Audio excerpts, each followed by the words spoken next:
in the ideology of creation. Okay, I will first of all talk about myself. Èmi ò evolve láti ape. Again, àwọn tó wá láti gene ẹranko wọn mọ́ra wọn. You get me? Èrò èmi yìí sìn, mo gbọ́njú mọ bàbá àti ìyá mi tó bí mi ní ọmọ. Èèyàn dẹ̀ ni wọ́n ẹ̀ ṣẹranko. You hear me? Okay? So, fún èmi gangan, èmi ò descend láti ape. Èmi wá ní àwòrán ènìyàn. That's number one. Hey everyone, this is Alex again from Echo and Play. Okay. If you wonder why I'm laughing this hard, right here we have Pastor Evangelist Deacon Alpha Oluwo. Oluwo Tibo. Jesus. Okay. Okay. So introduce yourself. Let the people know who you are. Okay. Èmi ni wọ́n ń pè ní ọ̀pá. Bẹ́ẹ̀ni. Ọ̀pá kan ọmọ ọba. Ó ti tó bẹ́ẹ̀. No. Ẹ fún wa lóríkì yẹn kó délẹ̀. Oríkì yẹn di oríkì must délẹ̀. Wọ́n ẹ̀ gbóríkì yẹn tán. Etí á di. So what part of Nigeria are you from? Ìbàdàn. Ìbàdàn méjì ọgọ. Wọ́n lédè wọn. Bẹ́ẹ̀ni. Àwọn nọ́ìnọ́ì. Nọ́ìnọ́ì wọ̀. Kí ni nọ́mbà rẹ̀ 88 89 99. Let's go. Okay. Ọmọ Ìbàdàn kí ni sóò rẹ̀? So sure ni. Kí ló jẹ lánàá? Ẹran chicken. All right, so let's just get down. I can't even keep a straight face. Oh, yeah. All right, let's get down to the business of the day. So basically, I'm going to be asking you a few questions. Okay. But oh yeah, let's go. I'm going to be asking you a few questions. Okay. And you can reply anyhow you can. No. All right, so let's start with, do you think we have a soul or we are just a product of biology? So, biology. Biology is a subject tó sọ̀rọ̀ nípa so many scientific research. And soul is also a spiritual term. Tó jẹ́ wípé kò sẹ́ni tó kí lè tẹ̀ rẹ́rìn náà. Now, Say introduction mi ló bá ẹlẹ́rìn ni. Then as you think this guy is what? Soul na I'm sọ̀rọ̀ nípa soul na. Oh, my bad. Soul is something that it's something that we can't really think too much about because it's too deep. But ẹ má bínú, ẹ repeat the question again. The question is, do you think we have a soul or we are just a product of biology? Basically, like, you know how people would say we evolved from ape, or do you believe in the ideology of creation? Okay, I will first of all talk about myself. Èmi ò evolve láti ape. Again, àwọn tó wá láti gene ẹranko wọn mọ́ra wọn. You get me? Èrò èmi yìí sìn, mo gbọ́njú mọ bàbá àti ìyá mi tó bí mi ní ọmọ. Èèyàn dẹ̀ ni wọ́n ẹ̀ ṣẹranko. You hear me? Okay? Fún èmi gangan, èmi ò descend láti ape. Èmi wá ní àwòrán ènìyàn. That's number one. So number two, àwọn science don't need people, they change from apes and all of that. They have their own reasons for that. You know, I can't really dispute that. That's for them. But for me, I would say whatever about shit, there's a lot of bullshit going on in this world, man. Àwọn èèyàn ń forí rìn tó yẹ pé èèyàn lẹ́dẹ̀ máa pè wọ́n. Ta ló máa lọ tú research yẹn? Ta ló máa -1+1 láti get result? That's true. So, èmi ni òǹkàlùkù kò sọ bí tóun ti gbà wá. Ẹlòmíì afẹ́fẹ́ ni, èmi èèyàn lémi. You get it? You're not from Erancos. You're not an Erancos. No, Erancos. You English will Erancos. Interviewer. Let's go. Let's go now. Okay. So, what is one moment in your life that changed who you are? That's very deep. Reason pé Deep gun. Ọlọ́run is very, very deep. Moment in my life that changed who I am. Right? It is human being. Human beings are very funny. It takes a lot of experience for you to understand how human beings behave towards each other. That will change your reasoning immediately. And that way you will know that, okay, ara mi nìkan ni mo mọ̀. Mi ò mọ̀ ẹlòmíì. Moment to change mi nìyẹn. Tẹ́lẹ̀, mo máa ń fi bẹ́ẹ̀ ni pé bí mo ṣe rí náà ni gbogbo èèyàn rí. But mo kọ́gbọ́n nílé ayé tí mo wà yìí. Ibẹ̀ mo ti mọ̀ wípé life is funny. You only know yourself. So ìgbà tí mo bẹ̀rẹ̀ sí understand human beings behaviour, attitude, character, that's when the reality sets in me. Get it? Let's go. So basically, if I can understand what you're saying, you say one moment that changed your life is when you realize that people are not who they say they are, and only trust yourself, do your best, and leave the rest. Basically, Yeah, you know. And the thing also is, when you are living in this life is like mathematics. You know, you only know the number that you carry. You know, if you jam Agbako, what do I mean by Agbako? If you jam another person that their energy is very negative, you'll be wounded. Fact. You know, so that's why these things you can't know them unless you learn. If you don't have the experience, there's no how you want to understand all this knowledge that, okay, this is one thing that shaped my experience or shaped where I am or whatever. You have to pass through that thing. So for me, it is human being. Àwọn ènìyàn ni ó jẹ́ kémi rediscover ara mi, because I saw and I understand, I experienced how human being behave. Ó dẹ̀ shock me gan. Ẹ gbọ́ mi? Ẹ gbọ́ yín sir. Yeah. Ó shock me gan. Ẹ má sùn. Let's go. Let's go. Ṣé rí ní orí ètò wa yìí lónìí? Okay. Alàgbà ọ̀pá. Okay.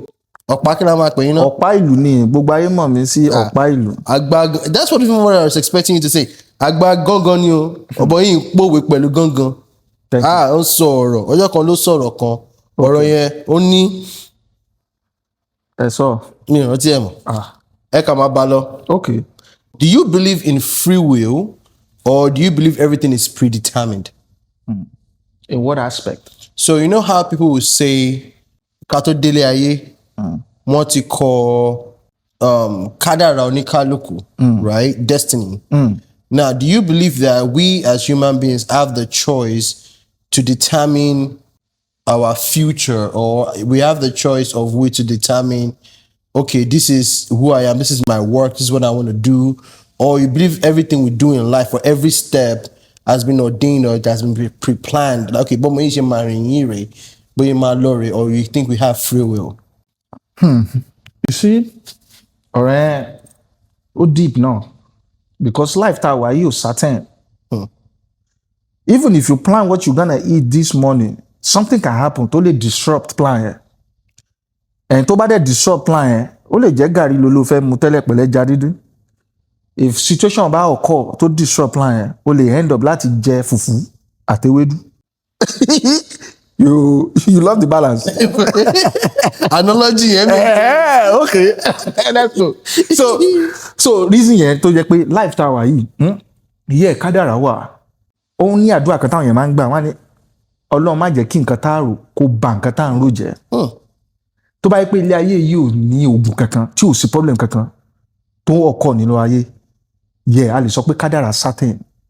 Tó jẹ́ wípé tó ń kálukú bá ṣe ń wálé ayé náà láma, gbogbo nǹkan tó ìṣẹ̀dá ń kálukú bá ìṣẹ̀dá ẹ̀ sọ náà ló máa accomplish, because kò sí problem ní kankan nílé ayé, right? So definitely gbogbo nǹkan tá a plan ó máa wá sí ìmúṣẹ náà ni, right? But there's a lot of obstacles in this world. Different obstacles. It's not even your own problem. You are not the cause of the obstacles. Ó lè jẹ́ bàbá àbí ìyá tó bí ẹni cause ẹ̀. Ó lè jọ rẹ̀. Ó lè má tiẹ̀ ṣe family ẹ̀ gan. Kó jẹ́ word gangan fúnra is the obstacles. You know, and you have to overcome it, regardless of the kádàrá you are bringing. So you're saying basically life is not based on just destiny alone. There's also choices involved. Yeah, it's not about destiny alone. Destiny is there. It's very, very. But you have to walk the path of that destiny. So we as human beings can derail. Yeah, due to circumstances, right? Yeah, exactly. That's what I'm saying. Because not tẹ́ bá ráwọn ẹlòmíín tá ń sìn tẹ́ rò pé ní kílé tó ń ṣe báyìí, kílé tó ń tọrọ owó àbí white life ẹ̀ rí báyìí. Ó lè má kò choose life yẹn. Mi sọ pé àwọn míì wà tẹ́ pé ọwọ́ ara wọn náà fi ṣera wọn. But I'm talking about people tẹ́ pé they don't choose it. That's nǹkan tó relate mọ́ question tẹ́ ń bẹ́ẹ̀ nìyẹn. Because life tó bá gbé ara ọpẹ́ ni ká máa dúró, ẹni tí ayé ò bá fira ẹ̀ hàn kó máa dúpẹ́ ni. Táyé bá check yín wò, tán bá sound check yín. Ẹ̀gbọ́n, if life sound check you, ẹ máa balance. Ẹ get me?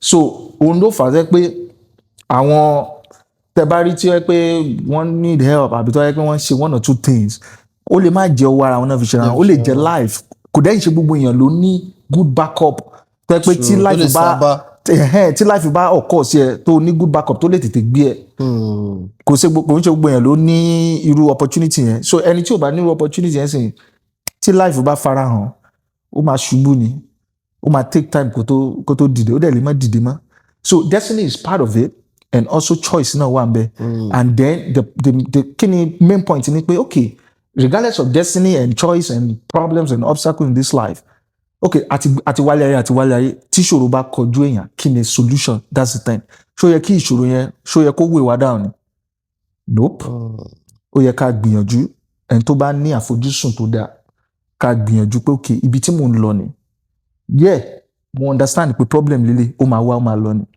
right ẹ̀kọ́ náà ló débẹ̀ èèyàn tí ò bá ní ẹ̀kọ́ yẹn kìí ṣẹ̀ṣẹ̀ ó lè má ní that spirit of motivation and encouragement pé jẹ́ kó ń forí tì tó yẹ pé a lọ padà máa ṣe nǹkan burúkú ṣé máa blame ẹ̀ pé nǹkan burúkú ló ṣe ni no not all of them òun lè má tí ní ẹ̀kọ́ débẹ̀ láti mọ̀ wípé let me hold myself tight má jẹ́ kẹ́gbẹ́kẹ́gbẹ́ má jẹ́ rìnrìnkùnrin jẹ́ kí n try jẹ́ kí n put more effort a little bit ẹ get me but àwọn míì wà ń bẹ́ẹ̀ jẹ́ pé thinking ẹ̀ ló wà ń brain wọn wọ́n á ní jẹ́ kí n put more effort tó dẹ̀ pọ́n dẹ̀ máa padà jà sójú ọ̀nà ẹja máa sọ̀rọ̀ lọ ọ̀rọ̀ tí ń pọ̀ jù let's go.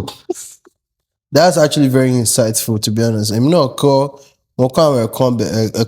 so just so you know Okpa is not all about the drums alone. Ọ̀pọ̀lọpọ̀ mẹ́. Kí lẹ pè sá? Ẹ tún ọ̀rọ̀ yẹn sọ. Mo ní pé Okpa is not only by the drums alone. Ọ̀pọ̀lọpọ̀ mẹ́. Okay. Ìṣọ̀kẹ́ ọ̀pọ̀lọpọ̀ ọpọlọ ló ní kò mọ̀ pé ọ̀pọ̀lọpọ̀ nídìí ọpọlọ. Yorùbá tí mo sọ yẹn mo kàn fẹ́ rhyme ni.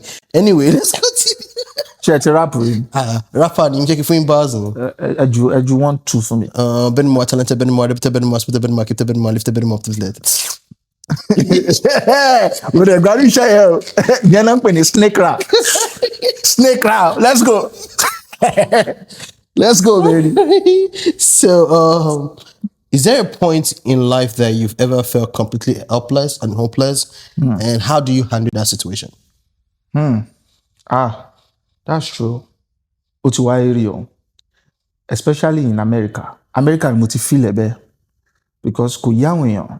Téèyàn bá fi base ẹ̀ lẹ̀ ibi tán ti bí wa tá a dàgbà díẹ̀ sí tá a mọ̀yàn sí tá a lọ́rẹ̀ẹ́ sí tó kàn dédé neglect kò kàn fi kíní ẹlẹ́ kò dẹ̀ lọ sí ìlú àjèjì kò wá ṣẹ̀ṣẹ̀ máa rebuild life láti bẹ̀ psychologically ó ní agbára o àsìkò kan wà tó yẹ pé mo fi bẹ́ẹ̀ pé èmi nìkan ni mò ń dá ṣe mi ní anybody kò yẹ kí life rí bí eléyìí náà kí n má lè rẹ́yìn kan tó ní gba 1000 gba 500 200 bí n bá lówó lọ́wọ́ èmi náà ní ìfilẹ̀ tí n bá lówó lọ́wọ́ èmi náà ní ìfilẹ̀ tí n bá wọ́n èmi náà ni mò ń sọ́ọ̀tì ara mi so kíní yẹn ó yí tì mí ní brain pé kí ló yẹn báwo mo ṣe overcome ẹ̀ ni pé mo ti get used sí I won't lie to you so tí moment yẹn bá ti wá reality is a reality check what do I want to do about it this is me I'm alive and I'm doing okay èmi tí bóyá mo feel bad lónìí tó bá dọ̀la I feel good again music kò sẹ́ni tó lè yà wá tí n bá ti lè gbélú mi tí mo ti bẹ̀rẹ̀ music yẹn mo ti di àjọ̀nú mi mo ti di spirit mi yẹn so nǹkan tí mo máa fi ń wipe away sọ̀rọ̀ náà nìyẹn. So now based on what you just said now my next question to complement that would be what is something about loneliness that you think people don't really understand? Ọ̀rọ̀ yẹn deep o. Ṣe loneliness ìgbà mi ẹ lè wà láàrin èrò kẹ̀dẹ̀ wà lonely because loneliness ties to trust and what do I mean by trust means tẹ́ bá wà lonely that means there's a lot going on within yourself and it only takes you to trust one person to share that things with so if there's nobody to trust you keep that all in and you suffer for it you know so loneliness ó ní agbára ẹ lè máa rẹ́rìn a lè wà ń patí ká máa ṣàwàdà kó dẹ̀ pé ẹnìyẹn wà lonely tó bá jẹ́ pé ẹni tẹ́ trust jù láyé àtọ̀run òun ló betray yín kò sí bẹ́ẹ̀ ṣe fẹ́ yìí bẹ́ẹ̀ náà even kẹ́ wà ń patí kẹ́ even kan gbé best food yín wá síwájú yín ẹ máa jẹ́ nínú ìbànújẹ́ ni ẹ dẹ̀ lè máa fẹ́ yín káwọn èèyàn máa rí 32 teeth yín kó white kó funfun nẹ́nẹ́ àwọn èèyàn dẹ̀ ní mọ in tó ń gùn ọ́ nínú. So being lonely in every areas of life is bó ní depression ti wá. Loneliness náà ló máa ń sábà. Gbogbo ẹ̀ ties bracket kan ní gbogbo ẹ̀ wà. Depression, loneliness, trust issue, ta ni mo lè open sí. Who can I communicate the way I'm feeling to? Do I trust this person enough to share all of this? Let's go. Imi. So my next follow-up question was going to be, would you lie to somebody you love? Hell no. Kí lẹ fi ń ṣeré yìí bí orí ejò? Báwo lẹ ṣe láì ṣe ń tẹ́ nífẹ̀ẹ́ sí? Mọ nǹkan tó ń pè ń fẹ́ ni. We talking about love. Me ò sọ̀rọ̀ love. This guy is handsome. I love the way he speak. We talking about originality, core, raw, love, agape. Ẹ̀yin ò lè parọ́ fẹ́ ń tẹ̀yàn. Tẹ́ ẹ bá parọ́ fẹ́ ń tẹ́ nífẹ̀ẹ́ sí tó jẹ́ fẹ́ òtítọ́, ẹ gbẹ́sàárì ara yín lẹ̀ ni. What about àwọn kan máa ń ní, there are some things you will lie to your partner to just to protect them. Do you believe in that? Yeah, there might be protection. Yeah, that I can't really answer that, the way I want to, because every relationship is different. You just do whatever it works for you. Whether you lie to your partner just to protect them, if you are really in a good accordance, there are some things that if you are extremely open, they're real that what kò sí nǹkan tó ti ṣẹlẹ̀ ní ayé tí ò ṣẹlẹ̀ rí, man. Honesty ló wà very important. Honesty. Yeah, kí ló fẹ́ ṣẹlẹ̀? Okay, I want to protect you. Listen, nǹkan báyìí ló máa, I know you might not like it, but listen, you are not going anywhere. You are my woman. You already know that. But kíní yìí, I have to protect you from it. It depends on how, we explain the issue to as well. And then every relationship is different. Àwọn míì wà, wọ́n need láti pa irọ́ ní relationship wọn to protect each other. Wọ́n need it because I need different personality and different reaction. Àwọn obìnrin míì wà, o gbọ́dọ̀ parọ́ fún wọn. Depending on obìnrin tó bá ń fẹ́. Tó bá sòótọ́ gan fún rẹ̀, lá máa sọ fún ẹ pé ọkọ mi, my boyfriend, orí ẹ̀ ò pé, mo ní kó máa parọ́ fún mi lẹ́ẹ̀kọ̀ọ̀kan. You don't get it? Yeah, true. Yeah, true. because so fẹ́ bust your heart me. You get me? So, yeah, depend. Our relationship there was extremely transparency lower, very vital.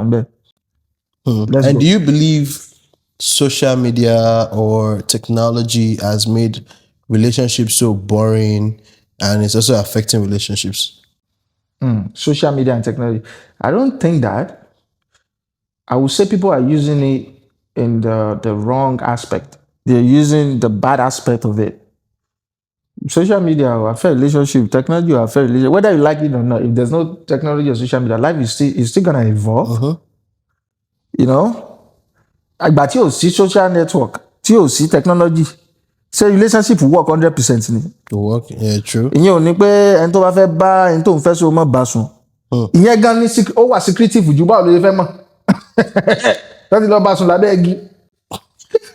Abeg is Chris. Kò dẹ̀ sí CCTV camera bẹ́ẹ̀. That's true. There's no CCTV camera there now. Ìyẹn ti lọ nìyẹn. Ìyẹn náà ń pè ní secret yotomi. So, what are we saying is could affect anything. I would say people are just using it in a bad way, in the wrong way. Yeah, go bad relationship will need issue titi lọ́tọ̀. Àìnítẹ́lọ́rùn wà nínú problem tó ń fún àwọn èèyàn. So relationship ní issue tiẹ̀ lọ́tọ̀, kò ń ṣe media or technology. So whether there's technology or not, this relationship is not 100% guaranteed. Yeah, because ṣe gbọ́n yẹn náà ló máa wà ní relationship tó máa fi kú náà. True. So gbọ́n yẹn yóò máa rí. Get point. Just if you're happy with someone. With the statistics of human go balance. The statistics of human, ọkùnrin àti obìnrin, balance. Báwo la fẹ́ balance? Obìnrin pọ̀ jù ọkùnrin lọ. Yeah. Bó lẹ fẹ́ káwọn yòókù wà? Àwọn àfi ṣe second wife. Ẹ̀yin lẹ sọ bẹ́ẹ̀. Let's go. All right. Do you think people there are some people that are actually evil? Yeah. Why? Bá a ṣe dálé ayé nìyẹn, tibitiri la dálé ayé. Gbogbo èèyàn ò lè dá tán. It's impossible. Ó wà scary. Àwọn kankan wà tó pé ìdá tá a dá wọn, ìdá orí burúkú ni.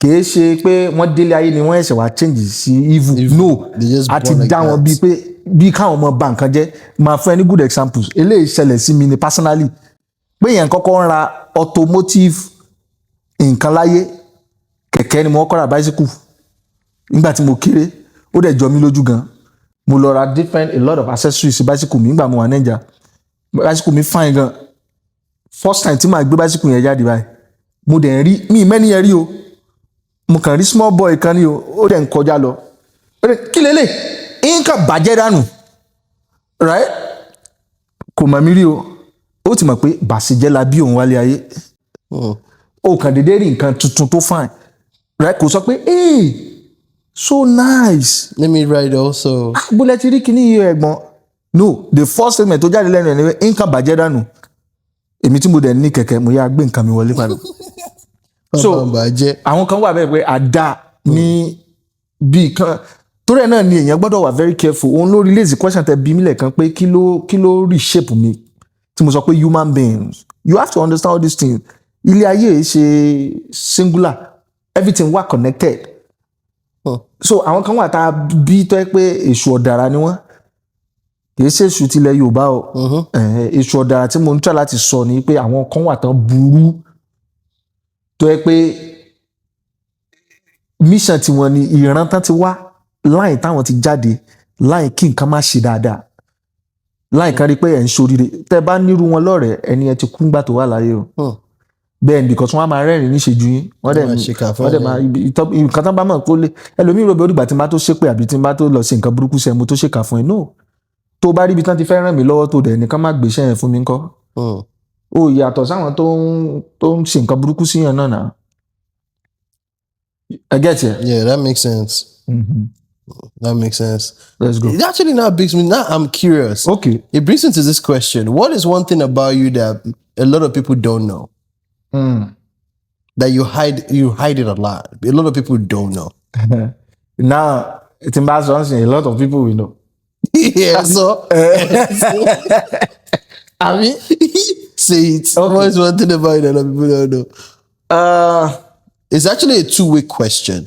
One thing about you a lot of people don't know, and one thing about you that a lot of people always misunderstand. Question deep. What's the question? Deep. Oh, deep. The first question I just come lati bayan. Okay, I will say it like this.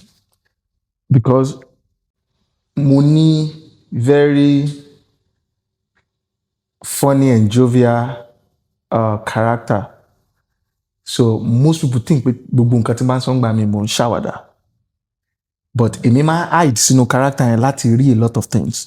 Because nínú character yẹn èmi máa ń watch, mo máa ń listen, mo máa observe. So tí n bá observe mi, àwọn tí mo observe ò ní mọ̀ pé mo observe, wọ́n máa rò bí mo ń ṣàwàdà náà ni. So even tí n bá ń sọ̀rọ̀ ngba mi wọ́n á ti rẹ́rìn kan tẹ̀ tó mú point jáde ńbẹ̀. Right? So àwọn èèyàn mọ̀ yẹn pa mi, èmi nìkan mo mọ̀ yẹn para mi, and I love it like that.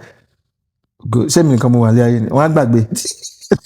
The afẹ́fẹ́ has fair.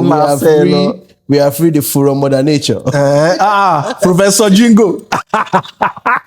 Let's go. Okay. Yeah. So what's the second part to that question is, what is one thing about you a lot of people misunderstand? I would say my honesty. Yeah.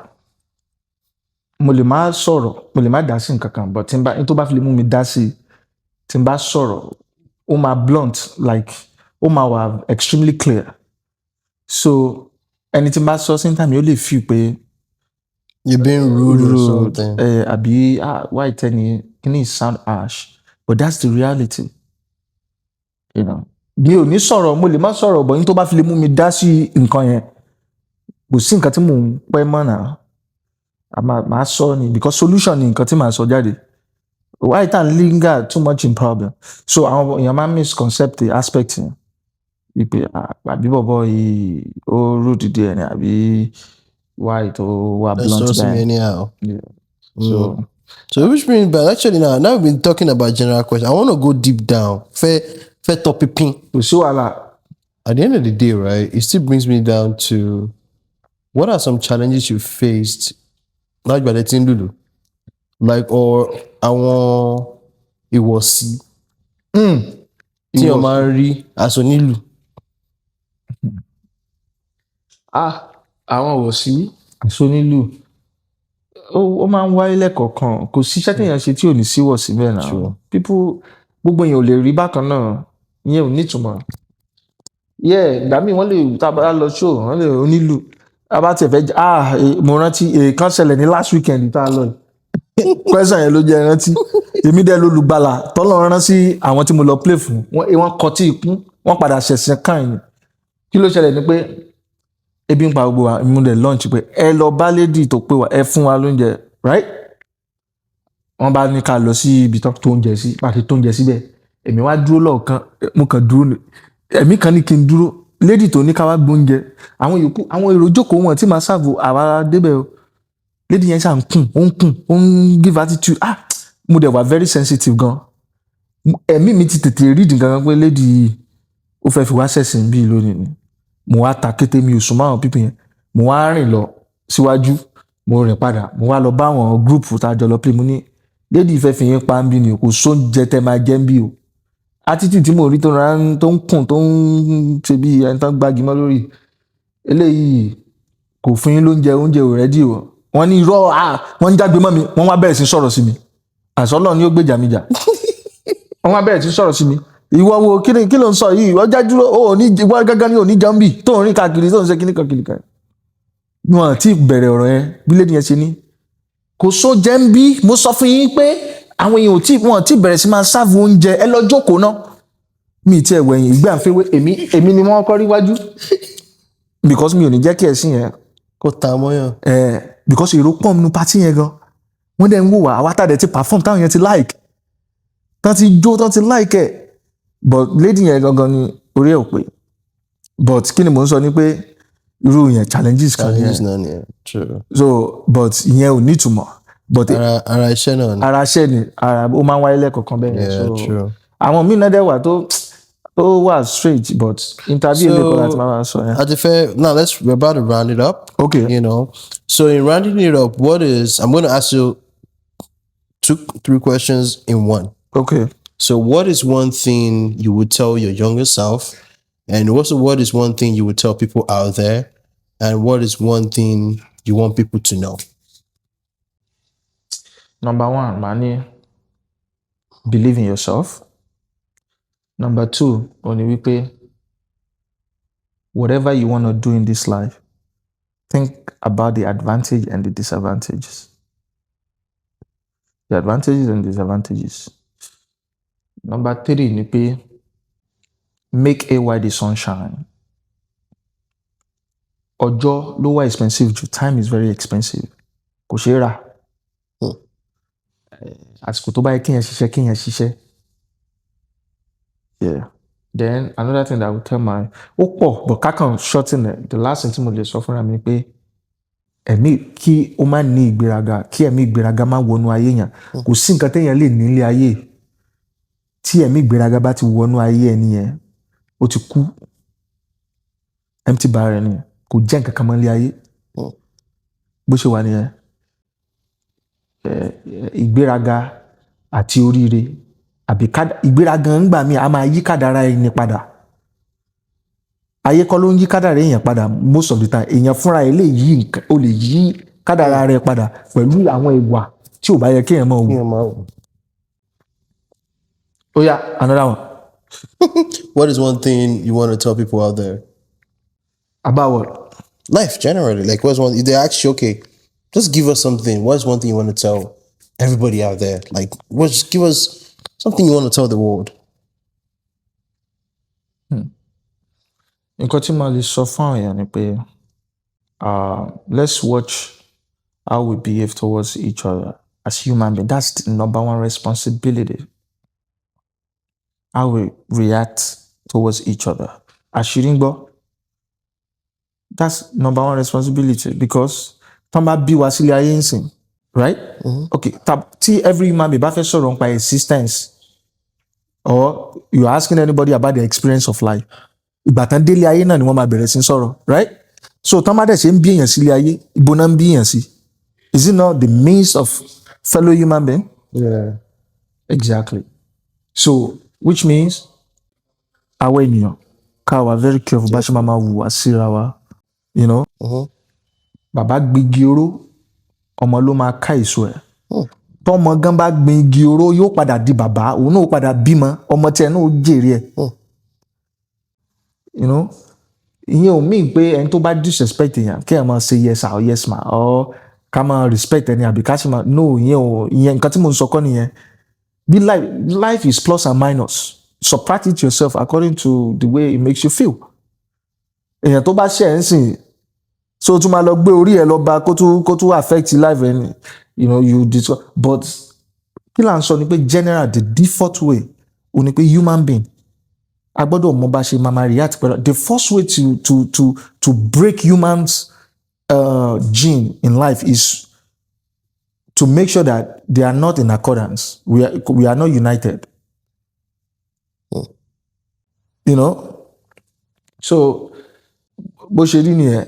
But táwọn ènìyàn bá ti ń wo ìwà ara wa bára wa ṣe, tí respect kọ́kọ́ ti wà láàrin ara wa, even tíjọba bá ń fìyà jẹ wá, a máa console ara ìwọ̀n bá ní ìyà yẹn máa tó. But ìjọba bá ń fìyà jẹ yẹn tó yẹ kó mo tún fẹ́ ra nǹkan lọ́wọ́ títí yín náà, ẹ̀kan àbí nǹkan kan pawápọ̀ bíi pé kẹ́ rip me off, you know, àbí bíi pé take advantage of the person because of any one or two situation. Irú àwọn nǹkan bẹ́ẹ̀ mi ò ń like ẹ̀. Bí ìyànjẹ mi ò ń like gbogbo ìwà bára ẹ̀ báyẹn. Ẹ máa yàn jẹ. Funny thing ni pé ẹlòmíì àti ní wà á ti ní wà á sì tún máa yàn jẹ. Ètò ti níyẹn bó ló fẹ́ lọ, so fẹ́ kú towó tọ́lá ni. Àdèdè gbé lọ́sọ̀rùn. Níbo gbogbo tí ń jẹ sára tí ń kun ara tí ń ṣe ikán ni ó jẹ gbogbo ẹ̀ nínú yèpẹ̀ náà. Kò sí nǹkan tó wrong kéèyàn máa do good or acquire wealth, or if you have the opportunity to do that, do it. Nǹkan tá à ń sọ ni pé the way bàbá ṣe ń bára wa ṣe is very important. Jó tiẹ̀ fi ní lára òun ni ó jèrè ẹ̀ sí kí n tì ní. Ṣé mi mo fi nìyẹn lára ni? Àníyàn ń sọ pé ìbáṣepọ̀ àwọn ènìyàn nílé ayé a ní láti bára wa ṣe dáadáa nínú òtítọ́. You get me? Because number one nìyẹn náà, okay, evil spirit kọ́ ni mò ń rí bí sìn. Èèyàn bíi tèmi ni mò ń rí bí. Ṣé Trump mò ń rí bí ni? But ìyà ti kọ́kọ́ jẹ mí ná pẹ̀lú àwọn èèyàn ara wa tá a bá bára wa ṣe dáadáa kí ìjọba tiẹ̀ tó dá sọ̀rọ̀ mi. Àmọ́ iye problem tó yẹ pé àwa gangan là ń create fún our fellow human being. True. Yeah, a lot of problem là ń create fún fellow human being ara wa náà tí ò dẹ̀ yẹ kó rí bẹ́ẹ̀. Because of I want to take advantage. Tọ́ ma ti rí pé dance báyìí wọ́n máa take advantage ni instead kan lecture ẹni yẹn instead kẹ́ kọ́ ta ló ń ṣe àgbà ẹ̀kọ́ láyé wọn bí ẹnìkan as professor dìdìrín everybody máa ń tẹ bí everybody ọpọlọ òsì ń bẹ ẹkún ló ń kálukú gbé wálé ayé èyí tí òsùnkún kan wọ́n gbó lábàrà okay. So àwa data dàgbà àti ń kẹ́kọ̀ọ́ àwa fẹ́ lò yẹn against each other, you know, bí life ṣe rí ní aspect àwọn kan ní. To back what you said up, right? Only yesterday when I went for my DJ gig, right? So I saw kids. These kids literally just fought in the party. Wọ́n jà ní party. Àwọn kékèké méjì. Wọ́n jà. Wọ́n fẹ́ lè nọra àwọn pan party yẹn to the gift. Now this is the interesting part. Okay. 5 minutes later, I saw these kids. Guess what? What? They are playing together. Ọjọ́ ìṣeré pọ̀. Money. Ni mo understand me àti I don't know how to quote it right. Ó wà ní Bible mo máa quote ẹ̀ dáadáa. Yeah. Tí Bíbélì ní tá bá ṣe nǹkankan bí ọmọ kékeré. A máa rí ìjọba ọ̀run or something like that. Yeah, speak. You understand? So in the sense, it also leads to reality like if we live like children in the sense that kò sí ọmọdé tó mú ìkà wáyé or tó mú ní pé àti máa báwo máa ń sọ Yorùbá yẹn náà. Like racism or being wicked or whatever, right? They're being taught. You understand what I'm saying? Yeah, it's a land. Let's go. But at the end of the day, it's actually very insightful. It's been lovely having you here. Okay. At Echo. It's coming back, Thank you. Because we're going to have a session whereby we're going to have, few guys, few girls. We're going to have a crazy debate. So he's gonna be around. You remember Stardust, the guy with the dada head that looks like Indomie? He's gonna be here. Indomie. So my brother and a few other people. It's gonna be lovely. We're gonna update you guys on when, how. In case you want to join, you can DM us, and we can put you on the list. Also, it's nice to have you, Mr. Okpa. Thank you. Even though we don't know the full one, but Okpa gangan. Ẹ máa jẹ ẹ lọ ná. Kawa Jayelo, no? Ben. So he's coming back in another episode. It's lovely having you. And like I said, this is not just a, let me teach you the slogan. Okay, So this is what I say after every podcast. let's go. If I say, Jesus Christ. Okay, So if I say, this isn't just a podcast, okay, you would say, this is a party with a purpose. okay. Oh, yeah, man. Let's go. Okay. Am I feeling bad? So, Okay, okay. This isn't just a podcast this is a party with the purpose. with a purpose. Good. With a purpose. With a purpose. Okay. Oh, yeah, this is a Retake. Yeah, I'm retaking. Take 2. Take 3. Okay, let's go. This isn't just a podcast. This is a party with a purpose. Yeah, I can also see camera answer. Okay, retake. This isn't just a podcast. This is a party with a purpose. Oh shit. Let's go. Ó ti lọ nìyẹn. Ó ti lọ nìyẹn. Ẹ máa lo oògùn ẹ̀jẹ̀ dáadáa o. Recession ń bọ̀ ń gbòòrò o.